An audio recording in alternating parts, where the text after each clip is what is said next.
Assalamualaikum warahmatullahi wabarakatuh.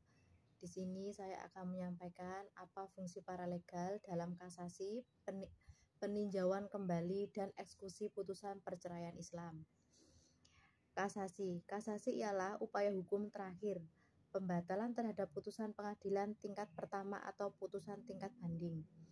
Kasasi diterima putusan pada tingkat bawahnya dibatalkan oleh Mahkamah Agung karena dianggap mengandung kesalahan dan penerapan hukumnya. Jangka waktunya ialah 14 hari setelah putusan diucapkan atau diberitahukan.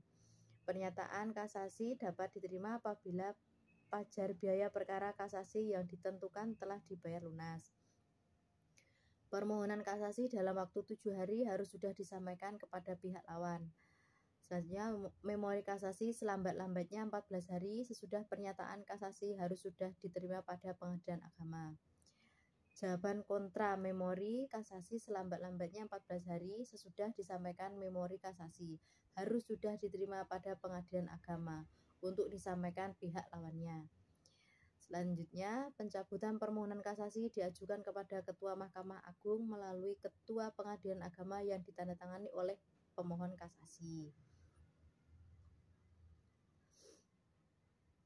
Selanjutnya, peninjauan kembali.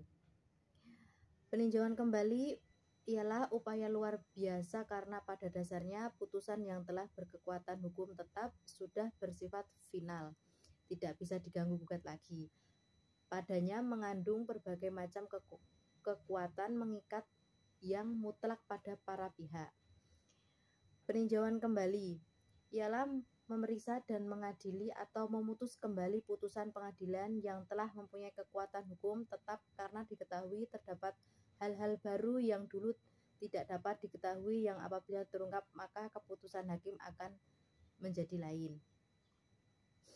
Alasan peninjauan kembali.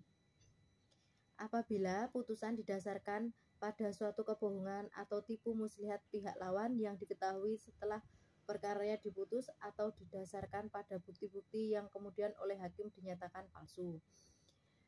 B. Apabila putusan telah dijatuhkan namun ditemukan surat-surat bukti yang bersifat menentukan yang pada waktu perkara diperiksa tidak ditemukan.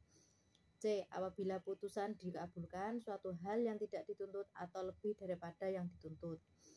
D. Apabila pihak-pihak yang sama mengenai suatu soal yang sama atas dasar yang sama oleh pengadilan yang sama atau sama tingkatnya setelah diberikan putusan yang bertentangan satu dengan yang lain. E. Apabila mengenai sesuatu bagian dari tuntutan belum diputus tanpa dipertimbangkan sebab-sebabnya. F. Apabila dalam suatu putusan terdapat suatu kekhilafan hakim atau suatu kekeliruan yang nyata. Siapa saja yang dapat mengajukan permohonan peninjauan kembali?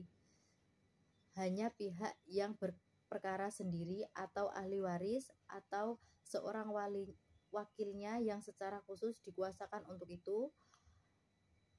Yang terakhir, orang ketiga bukan pihak dalam perkara tidak dapat mengajukan permohonan peninjauan kembali.